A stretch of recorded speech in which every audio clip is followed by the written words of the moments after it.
दुरूद सलात बर्षित होक से आखिरी जमानार पैगम्बर आकाए नामदार तजदर मदीना बुलबुल मदीना मुफख्खर मौजूदात साहिबुल किबलतैन व हिजरतैन जातिर कौस्तुक मणि आरबेर शिरोमणि मानवेर माथार मणि आमिनार दुलाल सन्धिर स्तपयिता मजलो मानुषेर बंधु कियामतेर कांडारी हिदायतेर दीप्त नकीब महाविप्लवेर महानायक जनाबे मोहम्मद रसूलुल्लाह सल्लल्लाहु अलैहि वसल्लमेर ऊपर जे रासूल छाड़ा काल कियामतेर कठिनतम दिने अन्य कोनो पीर फकीर ओली दरवेश गौस कुतुब एगुला तो दूरेर कथा 315 जन रासूल सह 1,24,000 पैगम्बरेर मध्य थेके कोनो एकजन नबीओ हिसाबटा एई मुहूर्ते शुरू करा होक, हिसाबटा एई मुहूर्ते शुरू करा होक, हिसाबटा এই মুহূর্তে শুরু করা হোক,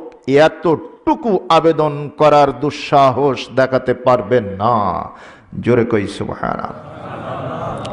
একমাত্র আপনার আমার নবী বিশ্ব নবী মুহাম্মদ রাসূলুল্লাহ সাল্লাল্লাহু আলাইহি ওয়াসাল্লাম তিনি এই উম্মতের দুর্দশা দেখে, বিপর্যস্ত উম্মতে মুহাম্মাদীকে দেখে ময়দানে মাহশরে दिक बिदिक छोटाछुटी करे किं कर्तव्य विमूढ़ हो जाबेन, उम्मतेर परित्राणेर जन्य तिनि की व्यवस्था ग्रहण करबेन। दिशाहारा पैगम्बर आल्लाह पाकेर आरशे आजीमेर निचे सिजदाय पड़े क्रंदन करते शुरू करे दिबेन। आल्लाह पाकेर सित्तसाना बर्णना करबेन। नबीजी बोलछेन आमी कतक्षण एभाবে आल्लाहर प्रशंसा कीर्तन करते थाकबो जानि ना। अतঃपर अल्लाह रब्बुल आलामीन डाक दिए बोलबेन इरफा रासाका या मुहम्मदु, हे नबी अपनी माथा उत्तोलन करुन। आल्लाहर हाबिब बोलছেন प्रथम दफा डाक देওয়ার পরে আমি माथा उत्तोलन करब ना, আমি এভাবেই সিজদায় পড়ে কাঁদতে থাকব, আল্লাহ পাকের সিত্তসানা বর্ণনা করব, আল্লাহ রাব্বুল আলামিনের প্রশংসা কীর্তন করতে থাকব। কতদিন পর্যন্ত, কতক্ষণ পর্যন্ত এভাবে কেটে যাবে আমি জানি না। অতঃপর আল্লাহ রাব্বুল আলামিন দ্বিতীয় দফা ডাক দিয়ে বলবেন ইরফা রাসাকা ইয়া মুহাম্মাদু, হে নবী আপনি মাথা তুলুন, মাথা তুলুন। ময়দানে মাহশরে আর আপনার কান্না নয় গো, আপনার কান্না আমি বরদাস্ত করতে পারি না, আপনি মাথা উত্তোলন করুন। নবী বলতেছেন আমি মাথা উঠাবো না, আমার আল্লাহ পাক যতক্ষণ পর্যন্ত রাখার ইচ্ছা করবেন ততক্ষণ পর্যন্ত আমি এভাবেই থাকব, আমি ডুকরে ডুকরে কাঁদবো। অতঃপর আল্লাহ রাব্বুল আলামিন এক পর্যায়ে তৃতীয় দফা ডাক দিয়ে বলবেন ইরফা রাসাকা ইয়া মুহাম্মাদু, ও নবী মাথা তুলুন, ইশফাআতু শাফা, আর আপনি শাফাআত করুন, আপনার শাফাআত আমি আল্লাহ কবুল করে নেব। তাহলে শাফাআতের একমাত্র কাণ্ডারি কে? মুহাম্মদ রাসূলুল্লাহ সাল্লাল্লাহু আলাইহি ওয়াসাল্লাম। এছাড়া কোনো পীর ফকির পারবে শাফাআত করতে? বড় পীর পারবে, মেজ পীর পারবে, ছোট পীর পারবে, কামেল পীর, হক্কানি পীর, যত রকমের পীর ফকির দরবেশ বাংলাদেশে আছে, যাদের কবরে চাল ডাল গরু খাসি নিয়ে মানুষ ছুটছে, কেউ কি ময়দানে মাহশরে শাফাআত করতে পারবে? পারবে না। আস্তে বললেন যে কথাটা, না শব্দটা উচ্চারণ করলেন যে একটু আস্তে, জোরে বলতে সাহস হয় না নাকি? আল্লাহর রাসূল সাল্লাল্লাহু আলাইহি ওয়াসাল্লাম ছাড়া যেখানে অন্য কোন নবী আল্লাহ পাকের কাছে শাফাআত করার দুঃসাহস দেখাতে পারবেন না, সেখানে কি পীর সাহেব পারতে পারেন? একটা প্রশ্নের উত্তর দিন তো, পীর বড় না নবী বড়? যারা মুখ বন্ধ করে থাকলেন তারা পীর সাহেবকে বড় মনে করেন নাকি? অনেকে করে থাকে আর কি, অনেকে করে থাকে। তারা বলে যত নবী ওলি হবে মালগাড়ি, ইঞ্জিন হয়ে টেনে নিয়ে যাবে এনায়েতপুরি।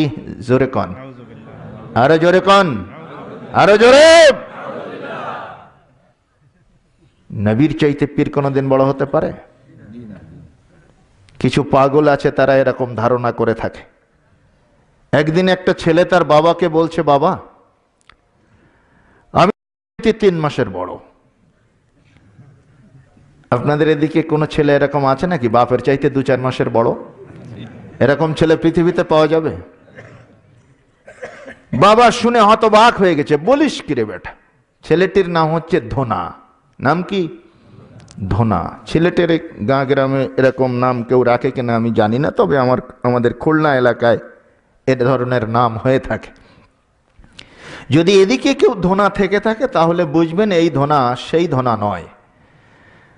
তো একদিন তার বাবাকে যখন এভাবে বলছে তখন বাবা হতবাক হয়ে জিজ্ঞেস করছে, এই বেকুফ, আমি তোর জন্মদাতা পিতা, তুই আমার চাইতে কেমনে বড় হবি?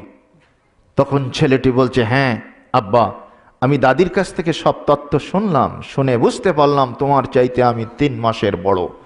পিতা রেগে গিয়ে বলছেন, এই বেকুফ, কেমনে কি শুনেছিস তুই? তুই কেমনে বড় হবি? আমি তোর পিতা, তুই আমার সন্তান।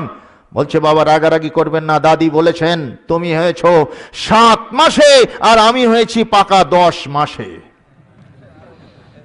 আমি যোগ বিয়োগ করে দেখলাম তোমার চাইতে আমি 3 মাসের বড়। লোকেরা নাকি তখন থেকে বলা বলি করতো, বাপের বড় ধোনা ভাই। এই হিসাবে যদি কেউ অঙ্কটা কষে বাপের বড় ধোনা ভাই হিসাবে, তাহলে তো পীর সাহেবদেরকে বড় করতে পারবে। তাছাড়া স্বাভাবিকভাবে পীর সাহেবদেরকে নবীদের চাইতে বড় ভাবা যাবে না। এই পৃথিবীতে যত মানুষ এসেছেন, আম্বিয়ায়ে কেরাম আলাইহিস সালাতু ওয়াস সালাম হচ্ছেন সেরা মানুষ, নিষ্কলুষ মানুষ, বেগুনাহ মানুষ, মাসুম মানুষ। এছাড়া আর সবার গুনাহ রয়েছে, পাপ রয়েছে, কেউ নিষ্কলুষ নয়। সুতরাং পীর ফকির বা তাদের মাজারে নির্ভরশীল না হয়ে রাসূলুল্লাহ সাল্লাল্লাহু আলাইহি ওয়াসাল্লামের শাফাআতের মুখাপেক্ষী হতে হবে। আল্লাহর নবী ছাড়া কিয়ামতের মাঠে আর কেউ শাফাআত করতে পারবেন না। ভুল ভুল শত ভুল, বিলকুল ভুল, শফাতের কান্ডারি মুহাম্মদুর রাসূল, আমার শফাতের কান্ডারি মুহাম্মদুর রাসূল। ভুল ভুল শত ভুল, বিলকুল ভুল, শফাতের কান্ডারি মুহাম্মদুর রাসূল, আমার শফাতের কান্ডারি মুহাম্মদুর রাসূল। সেই রাসূলের তরিক ধরি ঈমান আমলের জিহাদ করি, সেই রাসূলের তরিক ধরি ঈমান আমলের জিহাদ করি। নির্ভেজাল তাওহীদ আমার সংগঠনের মূল, শফাতের কান্ডারি মুহাম্মদুর রাসূল, আমার শফাতের কান্ডারি মুহাম্মদুর রাসূল। ভুল ভুল শত ভুল, বিলকুল ভুল, শফাতের কান্ডারি মুহাম্মদুর রাসূল। সেই রাসূলের তরিক ধরে ঈমান আমলের জিহাদ করতে হবে। ইচ্ছা মাফিক নিজের যা খুশি সেভাবেই আমল করলে আল্লাহর নবীর শাফাআত কিয়ামতের ময়দানে পাওয়া যাবে না, যাবে না। রাসূলের তরিকায় ইবাদত বন্দেগী করতে হবে। সেই মানবতার মুক্তির দিশারি উম্মত দরদি নবী মুহাম্মদ সাল্লাল্লাহু আলাইহি ওয়াসাল্লামের উপর শান্তি অবতীর্ণ হোক কিয়ামত দিবস পর্যন্ত। সকলেই বলি আমিন।